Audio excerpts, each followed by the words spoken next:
wanted to hurt these countries, wanted to sow chaos and disorder because they are rivals of Israel. So it's probably hasn't been reported, but it's a fact that last night in Qatar and Saudi Arabia, authorities arrested Mossad agents planning on committing bombings in those countries. Now, that's weird. That doesn't make any sense.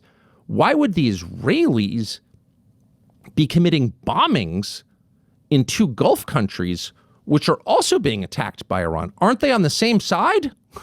No. Israel wants to hurt Iran and Qatar and UAE and Saudi and Bahrain and Oman and Kuwait. And they've succeeded. And the third thing you would have to do if you wanted true control over the region, which as we've established, Israel wants and shouldn't be attacked for wanting. It's a natural thing to want. But the final thing you'd have to do is get the U.S. out of the Middle East. Since 1948, the United States, from Harry Truman till present, U.S. presidents, and as noted with diminishing success, but have tried to constrain or shape Israel's policies, its foreign policy.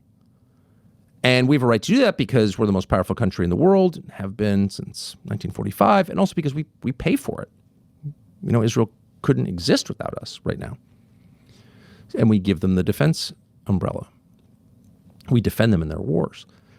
And so why would you want the United States out? Well, because the United States, while not doing a very good job of constraining Israel, has been issuing requests in any case to Israel for a long time. And that's very annoying. Imagine if we were getting the same kind of communiques from, I don't know, Ottawa, and they were like, you can't do this, you can't do that. We'd say, buzz off at a certain point. Back off, Canada. We're doing what we want. We're a great power. So you have to get the United States out.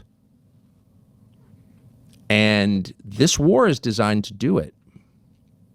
Because the Israelis, who are very well aware of domestic American politics, know that there is no appetite whatsoever for casualties among the American public, that this war did not have anything approaching majority support. In fact, it had small minority support, and that's shrunk even in 36 hours, and that this would cause a political crisis in the United States, and that it would most critically convince our Arab allies in the region, meaning really the Gulf states and Jordan, poor Jordan, wonderful country, it would convince them that the United States is a bad ally. Why?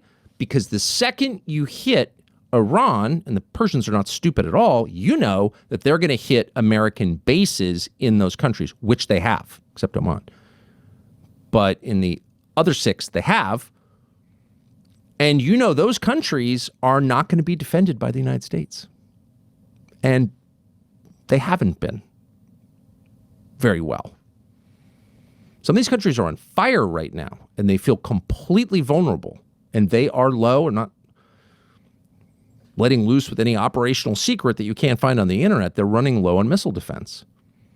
And so a country like Saudi or UAE or Qatar, Bahrain or Kuwait, I mean, they're all right on the Gulf, directly across from Iran.